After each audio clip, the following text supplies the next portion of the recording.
यदि case launch अपने हाथों से ना करते तो फिर याचना करना पड़ता, फिर किसी को कहना पड़ता या फिर उसका सामान अपने साथ रखना पड़ता। पर मुनराज इन सब प्रवृत्तियों से दूर होते हैं और इन दोषों से बचने के लिए ही वो अपने हाथों से केस लॉन्च किया करते हैं। मुनराज की यह महान चर्या देखकर अनेकों भव्य जीव महान आश्चर्य करते हैं कि ओह, अपने से तो एक बाल भी नहीं निकलता और मुनराज देखो किस तरह अपने बालों को निकालते चले जा रहे हैं और इनके चेहरे पर वही समता और वही शांति। धन्य इनका आत्मबल, धन्य इनकी आत्मशक्ति और धन्य इनका निर्मोह स्वभाव में रमना। ऐसा नहीं है कि सामान्य जनों में शक्ति नहीं है, आप में भी शक्ति है, पर मोह के कारण इस शरीर के प्रति निष्प्रहता नहीं जाती। मुनराज अपने केस लॉन्च के माध्यम से अपनी वीतरागता का स्वयं दर्शन करते हैं और जगत को दर्शन कराते हैं। यदि आप अपने बाल कैंची उस्त्रे आदि से निकलवाते भी हो तो बताते हो कि भाई इस तरह से सेटिंग करना। पर मुनराज जब अपने केसों का लॉन्चन करते हैं तो उनके वह लुचे हुए बाल देख करके सामान्य जन को उनमें राग नहीं आता। इसलिए केस लॉन्च एक वीतरागता का दर्शन कराने वाला मूल गुण है। अचेलकत्व दूसरा मूल गुण है। वस्त्र, चर्म, वल्कल अथवा पत्तों आदिकों से शरीर को नहीं ढकना। भूषण अलंकार से और परिग्रह से रहित निर्ग्रंथ वेश जगत में पूज्य अचेलकत्व नाम का मूल गुण है। मुनिराज अपने निर्विकल्प ध्यान, निर्विकल्प समाधि में स्थित रहने के लिए इन संपूर्ण परिग्रहों का परित्याग करते हैं, क्योंकि ये सब विकल्प के साधन हैं, विकल्प के कारण हैं। यदि वस्त्र होंगे तो फिर वस्त्रों के धोने आदि की, संभालने की, सुखाने की व्यवस्था रखनी पड़ेगी। वस्त्र फट जाए तो उसका भी विकल्प खड़ा होगा। और मुनिराज अपने निर्विकल्प स्वभाव में रहने के लिए इस मुनि मुद्रा को धारण करते हैं, संपूर्ण परिग्रह का त्याग करते हैं, क्योंकि केवल मूल गुण पालना ही मुनिचर्या नहीं है, अब तो मूल गुणों के निमित्त से निर्विकल्प स्वभाव में रमना ही साधुओं की मूल चर्या है। और जो कारण विकल्प देते हो उन कारणों का परित्याग करना ही वस्त्र राग पैदा करते हैं, वस्त्र विकार पैदा करते हैं। वस्त्र याचक बनाते हैं।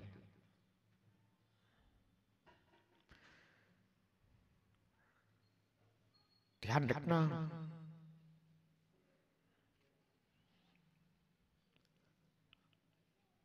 और निर्विकल्प स्वभाव इन सब विकल्पों से मुक्त होता है।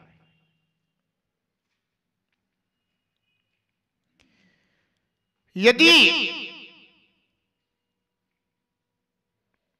वस्त्र होगा तो ध्यान नहीं हो सकता,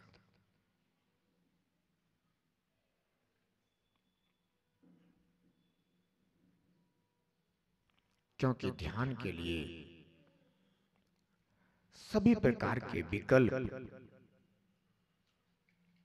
दूर होना चाहिए।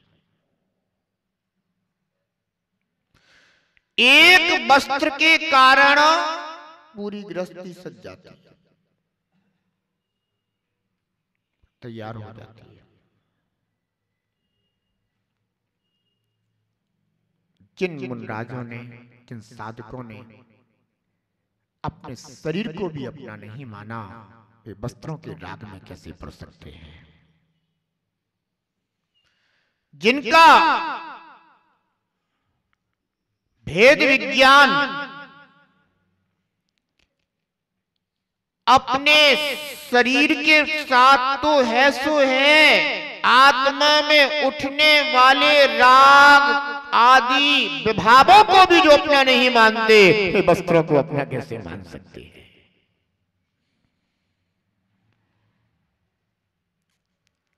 धन्य उन राजों की यह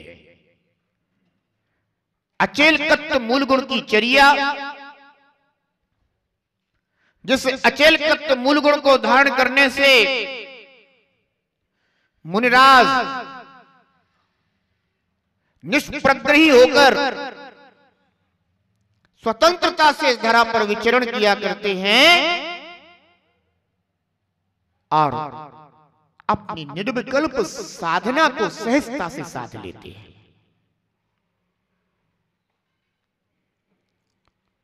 यदि वस्त्र धारण करेंगे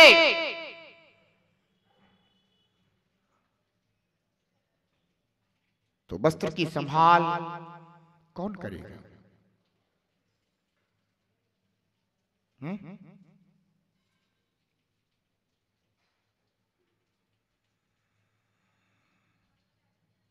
वस्त्र को धोने का कार्य, वस्त्र को सुखाने का कार्य, कितनी चिंताएं लग जाएंगी।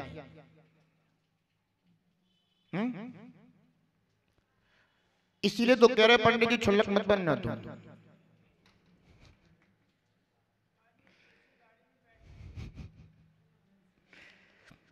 क्योंकि अगर छुल्लक बन गए ना तो वही लंगोटी और चद्दर की चिंता लगी रहती है। जब मेरी दीक्षा हुई थी ना, अलग दीक्षा, गुरु महाराज ने सबसे पहले अलग दीक्षा दी।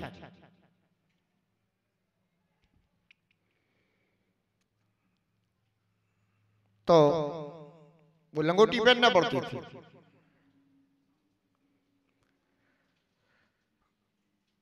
अब लंगोटी को धोने की चिंता रहती थी, क्योंकि गुरु महाराज ने नियम दे रखा था कि गृहस्थ के घर लंगोटी नहीं धो लेगी, अपनी लंगोटी अपने हाथ से धो। तो अब हम लोग जितने भी उस समय अलग चलक दीक्षाधारी हुए थे, तो अपनी लंगोटी अपने हाथ से धोना पड़ती थी। और जो कमंडल दिया था तो उन्होंने कहा था कि इतने ही जल से तुम्हारी लंगोटी धुल जाना चाहिए, इससे ज्यादा उपयोग में नहीं होगा। तो ये समझ लीजिएगा कि जब वो लंगोटी धोने का समय आता था तो एक एक बूंद पानी का उपयोग होता था। उसको तह करके रखना, पर थोड़ा थोड़ा पानी डालना कि वो बर्बाद ना हो जाए, पानी उतना ही है। तो एक बूंद पानी भी बह नहीं सकता। और जब लंगोटी धोने के बाद जब फिर निचोड़ने का टाइम आता था ना, तो ये हमारे लिए बड़ी परेशानी थी, क्योंकि हमारे से वस्त्र निचोड़ा नहीं जाता था। निचोड़ते थे तो हाथ बिल्कुल लाल पड़ जाते थे, बिल्कुल छिलने लग जाते थे। तो हमारे साथ एक और हमारे अनुज एक थे अलग बिहार सागर जी, अभी हैं।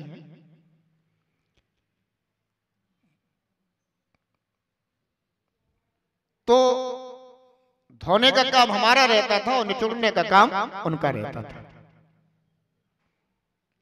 और हम लोग उसी विकल्प में रहते थे कि हे भगवान, वो दिन कब आएगा जब ये लंगोटी हमारी छूट जाएगी। बड़ा विकल्प, धो सुखाओ, परसोला रखो, परसोला ना बिगड़ जाए, कोई छू ना ले, और निर्ग्रंथ मुद्रा धारण करो, सारे विकल्प समाप्त।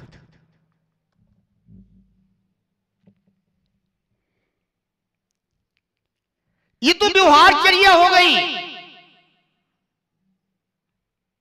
पर यह मुनि मुद्रा इन सब विकल्पों से मुक्त होकर के ध्यान के समय अपने निर्विकल्प स्वभाव में रमण करने में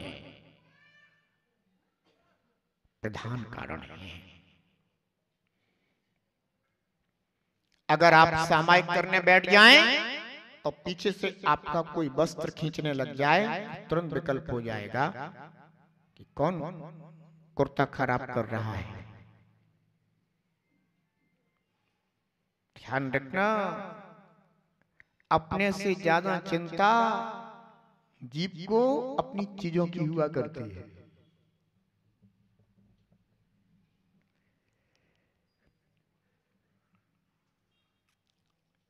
संसार दशा है, राग के मोह के परिणाम बनते हैं। वस्तुओं में राग बनता है, मोह बनता है। इसी कारण आचार्य भगवंतों ने कहा है, जिनेंद्र भगवान ने कहा कि वस्त्र आदिकों का परित्याग करना,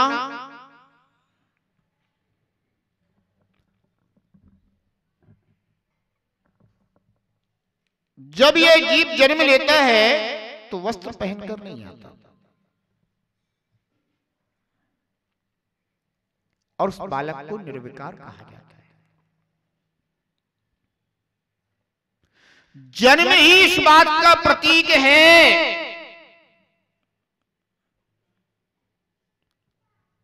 कि वो आत्मन अपने जीवन में विकार को मत बढ़ने देना। विकार बढ़ेंगे तो वस्त्र आएंगे, और विकार छूटेंगे तो वस्त्र त्याग हो जाएगा। आगरा से बिहार करता हुआ जा रहा था, जयपुर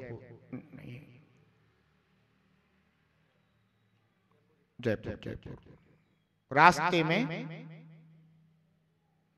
एक गांव पड़ा, पाडली गांव। तो मैं वहां से गुजर रहा था, तो एक शिक्षक खड़े थे रास्ते में। तो उनने हमको रोका, बोले बाबा जी खड़े हो जाइए। खड़े हो, बोलिए क्या बात है? बोले आप लोग इस तरह से वस्त्र आदि को त्याग करके अपना जीवन जीते हैं, आपको स्वयं विचार करना चाहिए कि इस तरह से जीवन जीना कितना उचित। माताएं बहनें होती हैं, उनके बीच में भी आप इन वस्त्रादिकों का त्याग करके अपनी साधना करते हो। मैं तो आपसे बस इतना कह रहा हूं कि अगर आप एक लंगोटी पहन लें क्या परेशानी। हमने उनको समझाया, हमने कहा कि वस्त्र विकार के प्रतीक है और हम लोग तो निर्विकार शिशुवत अपनी चर्या किया करते हैं, साधना किया करते हैं।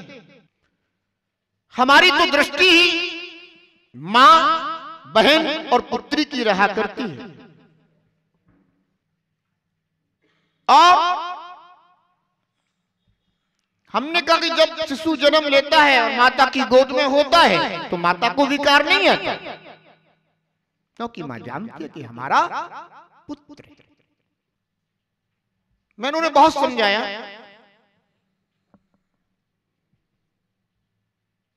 तो बोले अरे वाह, ऐसे कैसे हो सकता है, और हम भी तो ब्रह्मचर्य से रहते हैं। बोले हम 500 जोड़े हैं, एक जगह पर ब्रह्म कुमारी के आश्रम में रहते हैं और वहां पर हम लोग पति पत्नी साथ में रहते हैं पर ब्रह्मचर्य का पालन करते हैं।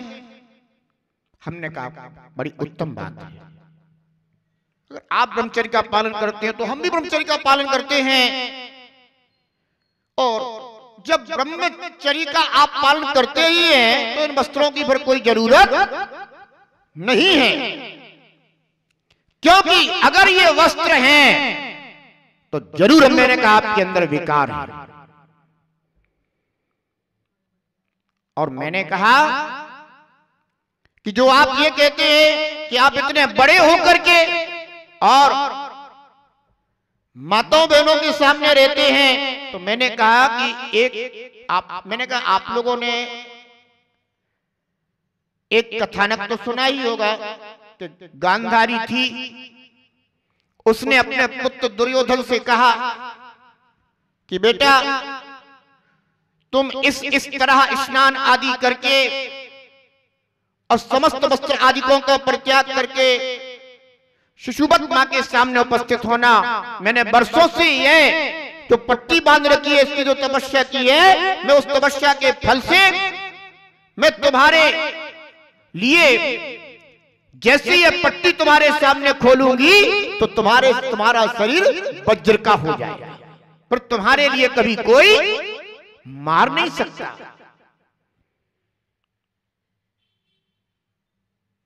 पर जब दुर्योधन उनके समक्ष उपस्थित हो रहा था तो रास्ते में श्री कृष्ण मिले थे। वो श्री कृष्ण ने कहा क्या करते हो तुम, ऐसे जाओगे क्या? और उनकी बात में आकर के दुर्योधन ने मां की बात नहीं मानी और उसने अपनी कमर में श्री कृष्ण के कहने पर कुछ ना कुछ लपेट लिया।